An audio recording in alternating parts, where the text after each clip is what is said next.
The game Siren takes place in the rural Japanese village of Hanuda. After a ritual goes wrong, a massive earthquake occurs. The mountains are replaced by a sea of red water, with mysterious siren echoes throughout the valley.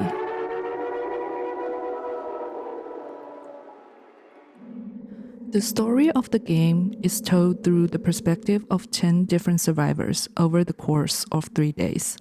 During the game, you'll take on the roles of a defenseless child, a middle-aged hunter with a rifle, a surgeon from a local hospital, a teenage schoolgirl, a priest, and other characters. Each character has their own gameplay features. Most of the villagers are transformed into Shibido, which means corpse people. They retain some human intelligence, perform daily routines, and can still speak. Most importantly, they are immortal. You can knock them down, but they will always get back up. The game's narrative timeline is fragmented and jumping between characters. You have to piece the whole story together slowly throughout the game by yourself. In this video, I want to look at how Siren uses images as a system of documentation.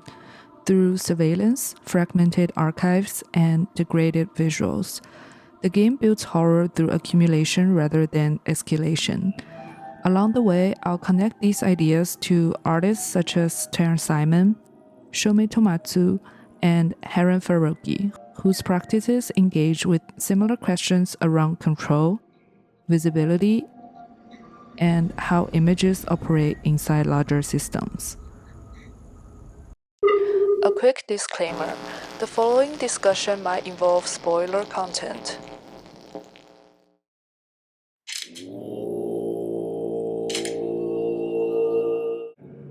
This survival horror game was released in 2003 in Japan for the PlayStation 2, directed by Keiichiro Toyama.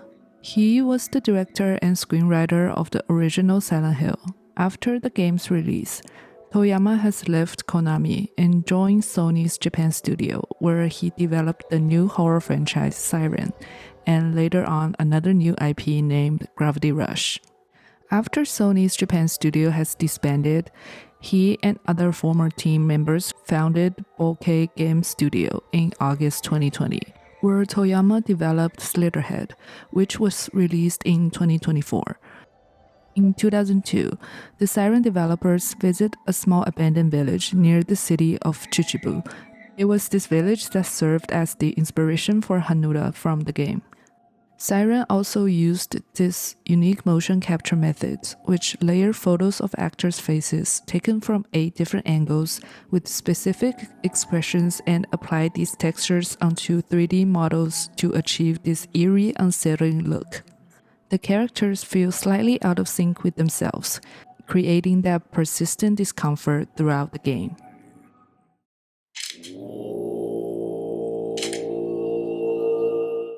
Even though Siren came out in 2003, I honestly think it's one of the hardest survival horror games ever made. I bought it recently on my PS5 because I assumed it was a remake. The release year said 2024, so I expected some kind of update on this game, but what I got instead was more like a PS2 port. There are many major changes to the game itself, but they did add a rewind function. You can go back and replay specific sections, which ends up being a huge relief given how unforgiving the game is. One of the biggest reasons the game feels so punishing is how deliberately uncomfortable the control feels. Movement doesn't respond the way modern games train you to expect. Turning, adjusting directions, or moving through spaces takes a lot of time. Your character always feels slightly delayed, slightly off balance. It definitely took me some time to adapt to this discomfort. Walking and running sit dangerously close to each other. There's no clear separation between the two, and you cannot adjust the controller's sensitivity either. I have died so many times just because I alerted the Shibidos by accidentally pushed the stick too far and started running. Navigation also adds another layer of stress. There's no map or any clear sense of direction. Getting lost in the village is incredibly easy. And don't forget, the Shibito never truly die. Some characters do have weapons, but ammunition is limited, so combat never feels like a solution. In certain chapters, you are paired with another character, usually moving together as a small group. That second person is completely vulnerable. You have to calculate timing carefully, clear routes in advance, and make sure they're not seen. Every decision carries weight because one mistake puts both of you at risk. Each character has a main goal during their chapter, but there can be hidden conditions tied to the future storylines. Something you fail to do now might affect another character's path hours later. It's like the butterfly effect built directly into the structure of the game. One small action ripples outwards across multiple perspectives. For anyone who wants to try this game, FYI, you cannot choose voice acting and the text separately, and there are no subtitles during gameplay. I first started off in English, but the voice acting is so weird that I'm afraid it's gonna ruin the whole experience, so I ended up switched to the Chinese version instead. 我不是看不见吗？你说的是什么意思？看来没有格鲁宾。The Mandarin voice acting feels much better, more natural to me, and I think both culturally and structurally, the translation seems closer to the original tone as well. 如果没有你，就无法再继续下去了。 With all of these inconveniences stacked on top of each other, that does make the entire experience feel heavier, definitely more anxious during gameplay. But Siren isn't a horror game that only tests your nerves. It demands your attention and your judgment at the same time. You're constantly thinking under pressure. You're listening, watching, waiting, and trying to piece together clues that are never clearly marked. Progress comes from observations and planning, not instinct or brute force. But undeniably, Siren is a one-of-a-kind survival horror game stands on its own that is both visually and structurally unforgettable. The view I have of horror is the everyday life being shaken, rather than showing scary things. It should question our position, make us challenge the fact that we are living peacefully. I like to bring these types of thoughts into my concept.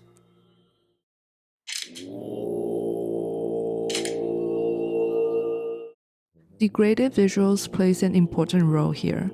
We usually associate visual clarity with truth. High resolution, sharp focus, and clean framing are often read as signs of accuracy and reliability. At the same time, highly polished digital images tend to feel distant. Their technical perfection can come across as clinical or overly curated, resembling something carefully staged rather than something encountered. This is the kind of visual language we often associate with advertising, institutional presentation, or images designed to persuade rather than to document. Degraded or quote-unquote poor images operate differently. Imperfections such as blur, compression artifacts, dropped frames, or unstable exposure often imply that the image was captured spontaneously, under pressure, or without full control. They suggest limited access, technical restriction, or a lack of control over the recording conditions. Because of that, these images feel closer to everyday experience, where moments are rarely composed and often incomplete. Human perception itself works in a similarly unstable way.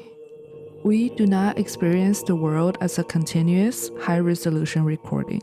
Memory is shaped by emotion, stress, sound, and physical sensation, and it tends to preserve impressions rather than details. Because of this, visual imperfections can feel more aligned with how memory actually functions. Blur and low contrast resemble subjective perception, where information is filtered, distorted, or partially lost rather than clearly preserved. These limitations mirror how experiences are recalled rather than how they are technically recorded. This is why the visual strategy in Siren feels believable. PS2 era compressions and unstable camera behavior reinforce the sense that the image exists inside a system. What we are shown is real within the rules of the system, and what is withheld becomes part of the meaning.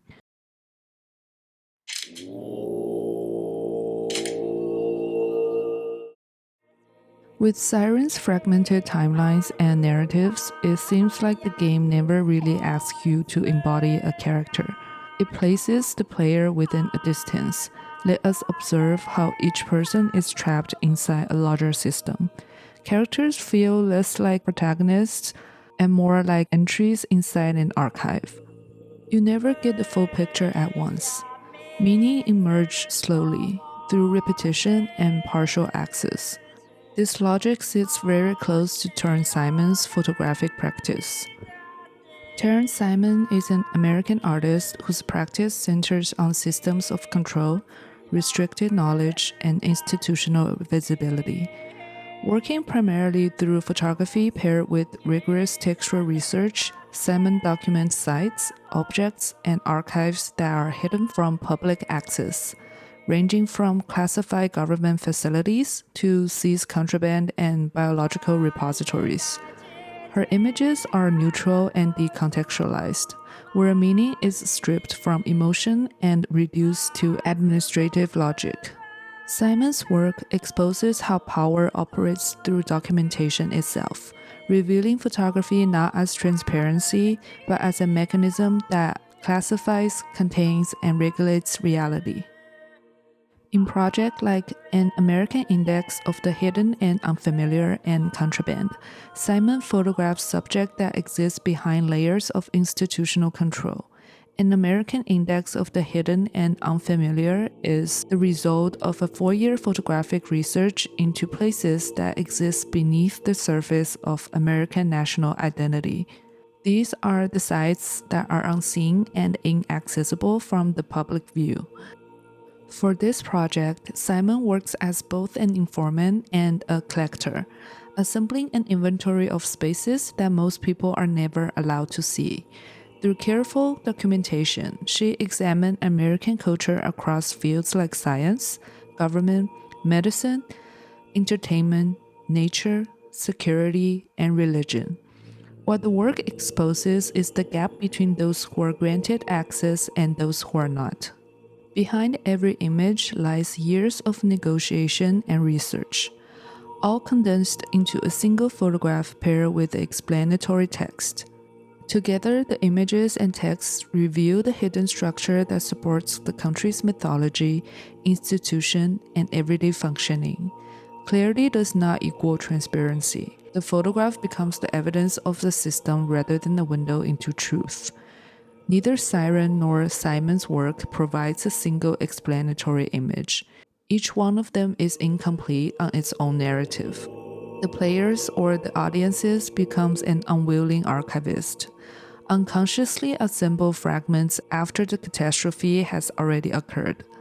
For the project Contraband, Taryn Simon lived inside John F. Kennedy International Airport for 5 days, from November 16th through November 20th, 2009.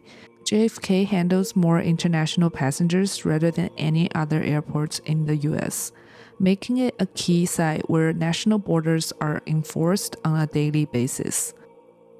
During those 5 days, she documented over 1,000 items detained or seized by U.S. Customs and Border Protections and the U.S. Postal Service. Each item is photographed against a neutral cream background, a deliberate erasure of origin, ownership, and destination. Simon has described this photographic space as a non-space, borrowing Mark Onge's term for transient sites such as airports and hotels, locations defined not by identity but by passage. It sounds kind of similar to liminal space that we talked about in the Silent Hill video. They both share a sense of in-betweenness.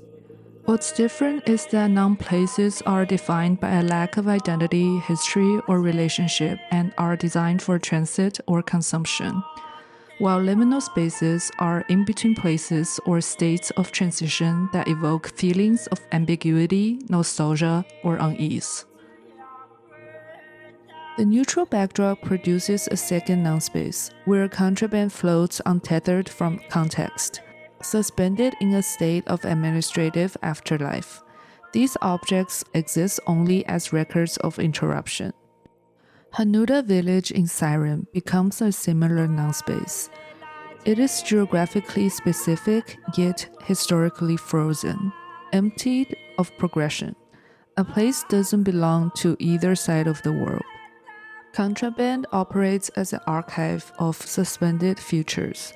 Documentary photography here performs a regulatory function to freeze, inventory, and neutralize.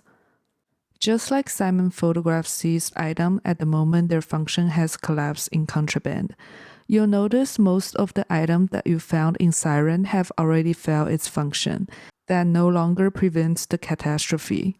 They are remnants of systems that once promised order or protection.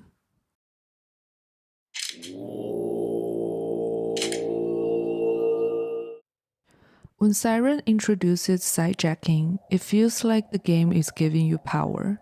You can look through a Shibido's eyes while hiding nearby, see your own character crouched behind a wall or moving slowly through the dark, and track the Shibido's movement to plan ahead. But very quickly, that feeling starts to fall apart. Even though the game gives you access to more information, nothing about that vision actually protects you. Seeing yourself does not grant safety, and knowing where the enemy is does not guarantee escape. At that moment, vision stops being empowering. Sidejacking allows observation, but it does not interrupt the process. The image operates independently from the player's intentions. This is where Harun Farocki's idea of the operational image becomes useful. Harun Farocki was a German filmmaker and media theorist whose work focused on how images function as tools of labor, surveillance, and warfare. Across his films and installations, Farocki examined the rise of machine-produced images, images created not for human viewers, but for systems to use. His work looks at a world where seeing is no longer centered on human experience, and vision itself becomes a way to control behavior. The term operational image was first introduced by Farocki in 2000 in the first part of his I Machine trilogy. Farocki defined operational image as images without a social goal, not for edification, not for reflection, and that they do not represent an object, but rather than a part of an operation. In I Machine, Farocki shows how military visual technology replaced the human eye with machine vision. The issue is no longer how war is shown, but how seeing itself becomes automated. Vision turns into a process that runs on its own. These images are designed to trigger responses, regulate behavior, or confirm procedures rather than communicate meaning to a viewer. Vision becomes action. Information is controlled not through storytelling, but through strict rules about what can appear, what can circulate, and what can be recognized as real. In Siren, sidejacking gives the player awareness but removes agency. When you sidejack a Shibido, you are not seeing through their eyes in a narrative sense. You are accessing a functional viewpoint. The image is not there to be interpreted emotionally. It exists to extract data, position, movement, or timing. You end up watching your own character from the outside, reduced to a moving object in someone else's frame. Your body becomes just another signal in the environment, a thing that can be detected, tracked, or eliminated. Then you realize the Shibido patrols in a loop. Turn, pause, and turn again. You stop thinking about space and start memorizing timing. Just like Farocki's operational images, these views do not explain anything. They repeat and execute. In modern warfare, Intelligence is no longer exclusively human, but distributed across sensors, recognition softwares, and automated decision-making systems. This eye machine does not interpret images. It processes them. Seeing is reduced to pattern matching and execution. Images are produced for machines, not for people. War imagery starts to resemble simulations or video games, creating an aseptic visual field where destruction occurs without bodies, and violence becomes abstract. Farocki ends with a chilling projection. A future war of autonomous machines mirroring a factory without workers. An image regime in which control no longer requires human presence. Sidejacking feels like information, but it behaves like control. The game lets you access the system's vision without ever letting you override it. You are allowed to look, but never to stop what's coming. This produces a specific kind of horror. Knowledge without control. That's the same horror Farocki identifies in modern warfare and surveillance culture. Images that arrives early enough to warn you, but always too late to save you. And once warning becomes routine and observations replace intervention, it no longer feels exceptional. It becomes the atmosphere. It becomes the background noise. It becomes something you live inside.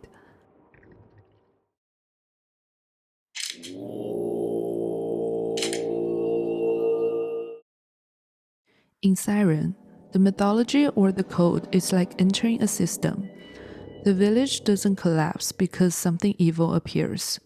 It collapses because that the system starts running again. The Shibido don't rot or evolve into something else. They keep repeating the same routines over and over again.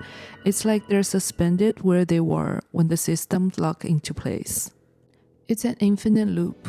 Birth, death, memory, all of it folds back into the same circuit. And when the siren starts going off, it's hard not to recognize it. It immediately recalls Silent Hill.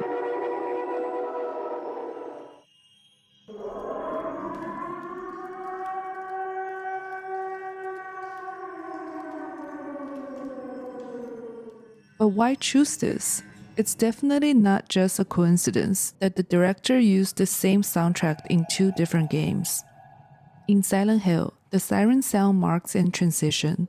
It tells us the world is about to change. But in Siren, it traps us inside this loop. It establishes a permanent state of alert, that there's no escape inside of this system. Keiichiro Toyama has spoken about this siren sound as a reference to Japan's World War II air raid warnings. That little piece of historical connection is so crucial.